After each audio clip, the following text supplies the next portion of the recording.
I'm on Patreon, and Patreon is a platform where I will upload interesting videos where you can learn astrology. And this is an exclusive Patreon only membership videos where you will get some interesting takes on Vedic astrology, some interesting learning on Vedic astrology, which I can usually will not upload on general YouTube platform. So that will help me grow as a channel, and that will help me take care of the cost of production of this YouTube channel and the other two channels that I have, Punneit Astrology Hindi and Lifetime Soul. Connect with me on Patreon and we will grow, and I will give you much more deep insights on Vedic astrology, and lot more secrets will be shared there. Hello seekers, welcome to Punneit Astrology, your one-stop astro channel. There is a solar eclipse in the sign in the zodiac of Scorpio in Jyeshtha Nakshatra on 4th of December 2021. Ketu is in the nakshatra of Anuradha in the sign of Scorpio. When along with Rahu and Ketu you see Sun and Moon coming together, there is a solar eclipse at least twice a year. This is the second solar eclipse of 2021, which will not be visible in India. It will be visible in some parts of the world, but the significance of this eclipse is extremely high. Let's discuss in brief what this eclipse is all about and which zodiac will be impacted the most. But before that, do not forget to subscribe the channel and hit the bell icon so that you get notified when I upload a video.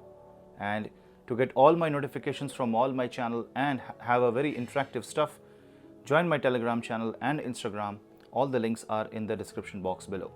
Also, if you want to take my consultations, you can drop me an email. The email ID is here in the description box. So let's continue with the solar eclipse of 2021.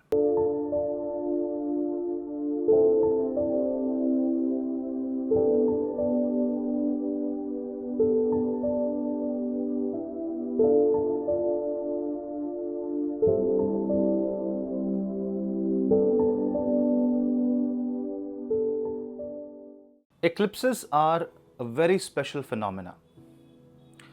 Lunar eclipse impacts the mind and will alter the brain waves and frequencies, the way you think, and therefore it will set a new course of action. Whereas solar eclipses affects the soul, it's more affecting the people in power, it is more about authority, it's more about the physical self, it is more about how your personality gets shaped. So both these eclipses go hand in hand. Whenever there is a lunar eclipse, there will be a solar eclipse, and vice versa. So when you will see that the solar eclipse happens, you will see a lunar eclipse happening within 15 days. And this means that this is a cumulative impact of Rahu and Ketu on the mind and the soul. Definitely when Rahu and Ketu impact Sun and Moon, it changes the direction of humanity. It is like a nodal event after which the fate alters in a great way depending upon what karma we choose, what path we select for ourselves. Jyeshtha is a nakshatra which defines the elder one, which defines the power, responsibility, which defines the load of responsibility on someone's shoulder. It is also the nakshatra that holds the Gandanta boundary of Jyeshtha itself and the Mula nakshatra, and that is why Jyeshtha nakshatra is a very, very powerful nakshatra. It is a nakshatra that is associated with Mercury. Surprisingly, Mercury will also be present during the solar eclipse. If you observe closely the planets on that day, Moon will be more close to Ketu than the Sun. But yes, it's an Amavasya. In fact, the Amavasya Tithi, the new moon Tithi, begins in the evening of December 3rd and it will continue till the afternoon of December 4th. Just when the eclipse ends, the Amavasya Tithi also ends on December 4th. So this eclipse is of great importance for people in power, government. This is also a very important eclipse for military strength, a show of military strength and information warfare. This eclipse is a turning point in our life because of the Scorpio presence. And remember, where is Mars? Mars is in the sign of Libra, just waiting to enter Scorpio a day after, on 5th of December. As soon as Within 24 hours from the end of eclipse, Mars enters the sign of Scorpio, and Scorpio will see the presence of Sun, Mars and Mercury. Sun and Mercury are in Jesh Nakshatra, whereas Ketu and Moon will be in Anuradha, which tells a lot about the nature of the eclipse.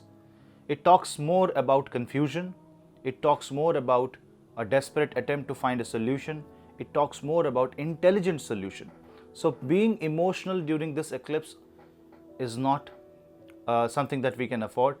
Being intelligent, being conscious and being aware is the key to handle the energies of this eclipse. Fourth from this eclipse, that means fourth from Scorpio, you find Jupiter in Dhanish Nakshatra aspecting Mars in the sign of Libra. So Martian energies are definitely balanced by Jupiterian forces. And you also see Saturn third from this eclipse. Third means the house of effort, willpower, and Saturn will concrete the desire, will make the efforts in the right direction. But for that, you need your mind, body and soul come into one sync. And that harmony is something that will come to all of us once this eclipse hits, especially if you are Scorpio Moon, Scorpio Ascendant, if you are Gemini Moon, Gemini Ascendant, Libra Moon, Libra Ascendant, Taurus Moon, Taurus Ascendant, or if you are having eclipse like Moon Rahu, Moon Ketu, Saturn Moon in your own horoscope, then this eclipse will be affecting you the most.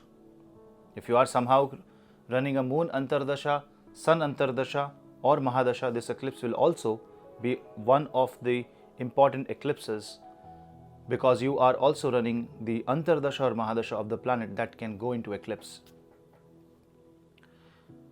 Although in this eclipse, Sun and Ketu are not too close, there is a barrier of Moon, which means there will be the barrier of mind. It can raise anxiety, it can raise palpitations, it can bring panic attacks in a lot of people who have weaker Moon. And the people with a stronger Moon and a stronger Sun will see a dip in confidence. It will be minor course correction, because too much of confidence is also bad, and too much of self-reliance can sometimes prove to be negative. It is just a minor course correction, a reminder that will correct the energies within yourself. And because this is Scorpio, it may seem to be dangerous where it may not be. Anything that happens in Scorpio is somewhat hideous, it's somewhat mysterious, it's mystic. So tantric forces throughout the world will increase a lot. Few of you may also experience some paranormal effect, hallucinations. Whenever that happens, chant Hanuman Chalisa and listen to Panchmukhi Hanumat Kavach. This will improve the positive vibrations within your body. This eclipse being formed over a Jyeshtha Sun and Mercury also means that the finances and the way the government and the authorities handle the finances throughout the world, it will change. It can create some crisis, especially the food crisis, because Moon is associated with Sun. Now Moon in Scorpio is debilitated. So a solar eclipse, which always happens on a new moon day, is different when it happens in Scorpio. Because Scorpio is a zodiac sign where Sun is at war and Moon is debilitated. Ketu's eclipses are different from Rahu's eclipses. Rahu's eclipse is more like finding the direction, accelerating the event. Ketu's eclipses are more about putting an end to something and beginning something new, because Ketu is more about spirituality. Ketu is moksha. So this eclipse, you can say, will liberate humanity from some past problem, some past negative event, and will make us move towards the positive side of life. Saturn and Jupiter are well balanced to give the positive vibration, positive energy, positive guidance, but it is up to us whether we can influence ourselves to move in the right direction, or we still move and keep moving in the negative direction.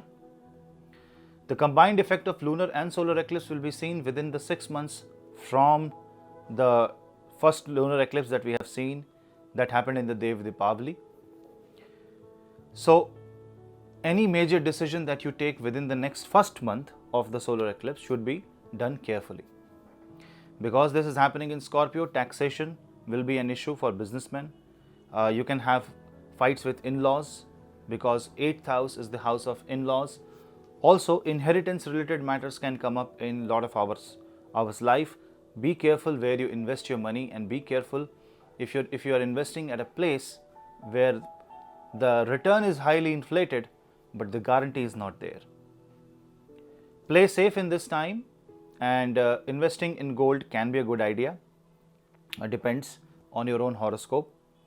But overall, this eclipse is definitely an eclipse that impacts a human's life holistically. So a holistic lifestyle, a sattvic lifestyle is very much essential, at least for 1 week from 4th of December till 11th of December, at least till this much. Try to avoid non-vegetarian food, try to avoid alcohol, just try to be more sattvic, and this will give you positive thinking, positive vibrations. And then you can also do chant Om Namah Shivaya. And for those people who know mantra, on the day of eclipse, if you chant Gayatri mantra, it will be great for you, it will improve the power of sun. For Aries moon sign, this eclipse will happen in the 8th house. So for Aries, the impact of this eclipse will be totally different from all other zodiac signs. So if you are an Aries moon sign, you have to take great care of your health, and a sudden event may pop up in your life in the next couple of months. So you have to prepare for that, mentally prepare. That event can catch you by surprise. How to mitigate any kind of negativity? Just pray to Surya Dev. Wake up early in the morning before sunrise and try to follow the proper solar routine, and that will bring your body in sync with the cosmos. Because Ketu is mokshakari, it gives you liberation, it frees you from the shackles, and eclipse freeing you from the shackle means a very dramatic event in the life, after which, in order to control that event, you will have to manipulate your life in a way that will make you a totally different personality. Try to make it in a positive direction. This is a very crucial eclipse. You just need to steer your life in the positive direction by constantly feeding yourself a daily dose of positivity, by constantly telling yourself how good you are. So you need to find out your strength, not your weakness at this time. Find your strength and tell yourself how strong you are. This will keep your balance in check, and a 5-minute meditation every day will also help you calm down your mind. From 2nd of December till 6th of December, you can be disturbed because of the disturbing moon's energy. Moon will be transiting the zone of eclipse. So this 4-5 days, try not to take any emotional based decision, not an ego based decision, because Sun and Ketu eclipse can hurt your ego. So at that time, try to be as calm and cool as possible. So that was a quick take on the solar eclipse of 4th of December 2021. Chanting Surya Mantra will be beneficial to all of us. May Surya Dev give light, and we must seek the light. We'll meet in the next video. Till then, this is your host Puneet. Namaste.